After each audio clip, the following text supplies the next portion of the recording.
South Park: The Stick of Truth was simply a fantastic game. Back in 2014, it was one of my favorite games of the year, not because it was just a South Park game, but because the creators behind it, Obsidian, were also the creators of Fallout New Vegas. They were able to take all of their great experiences of action RPGs and take the South Park characters and make a game that really stood out. Both visually, sound-wise, and even the story, it all came together to make one experience that was really unforgettable. And of course, because I'm a lifelong fan of South Park, well, the game just really clicked with me. So when Ubisoft reached out and sent South Park: The Fractured But Whole my way, well, needless to say, I was excited. But something pretty big has changed. While Trey Parker and Matt Stone have written this game just like the last one, Obsidian is nowhere to be found. This game was developed in-house by Ubisoft at Ubisoft San Francisco, so this game may not be as good as the previous one. Or could it be better?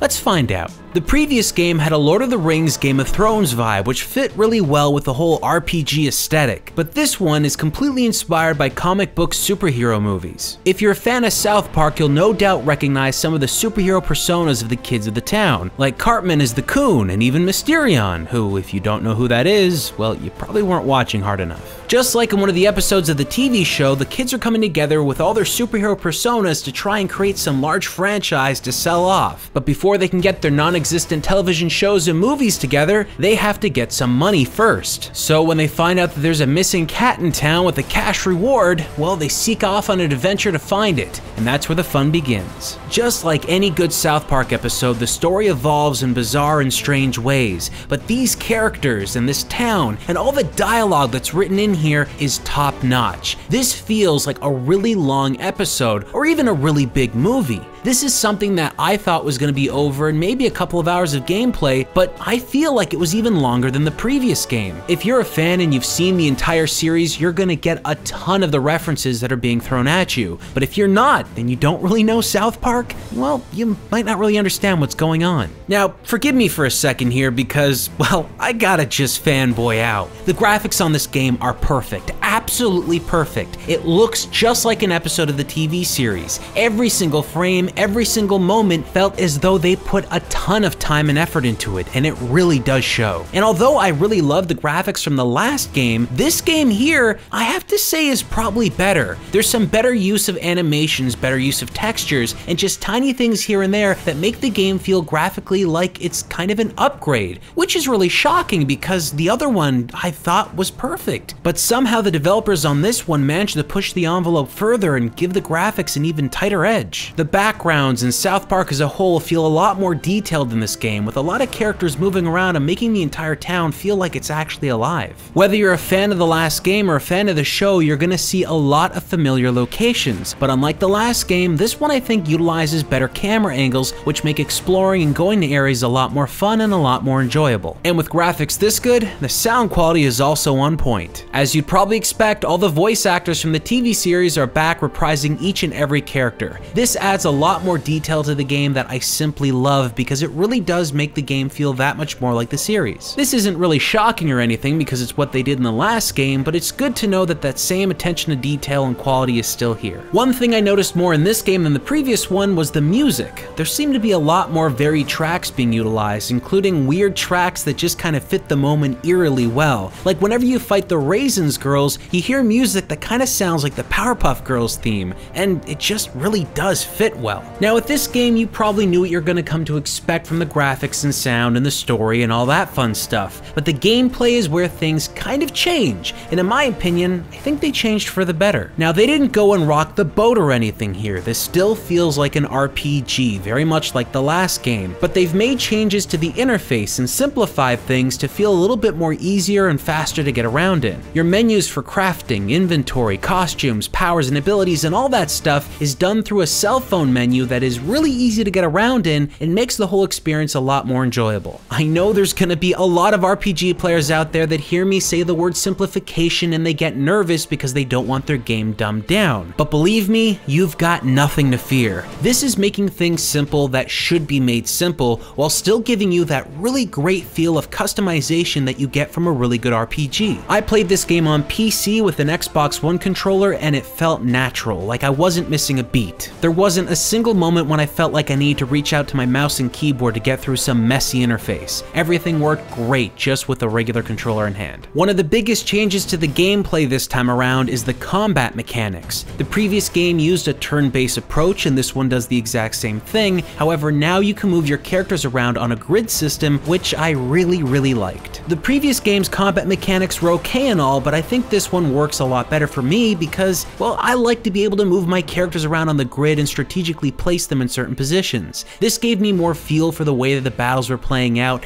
and gave me a better sense of control. The best way to think about it is kind of like this. If the previous game, Stick of Truth's battle system was inspired by Final Fantasy VII, Fractured But Whole's combat system was inspired by Final Fantasy Tactics. The only real criticism I have for this kind of combat mechanic is that it feels like every battle takes a little bit longer than the previous game. And because this is an RPG, there's going to be a lot of battles, and if you're not a huge fan of the combat system, it might drain on you. But luckily, when you're traversing around South Park and you do see a mob that's going to come at you and attack you, there's ways to avoid them and there's ways to defend yourself so that you don't have to worry about fighting them all the time. Combat progressed as you go through the story, and it never felt like I was grinding to get my character's levels and stats up. And to me, that's the sign of a really good RPG. Overall, this game's attention to detail on almost every single aspect is kind of an improvement over the original in every way. If I didn't know for a fact that Ubisoft San Francisco designed this game, I would have been certain that it was a sequel created by Obsidian. And the only reason I say that is because everything from the previous game that could have been improved in ways I couldn't even think of, this game managed to do it. It's rare to ever see a development studio take all the lessons from a previous game they didn't make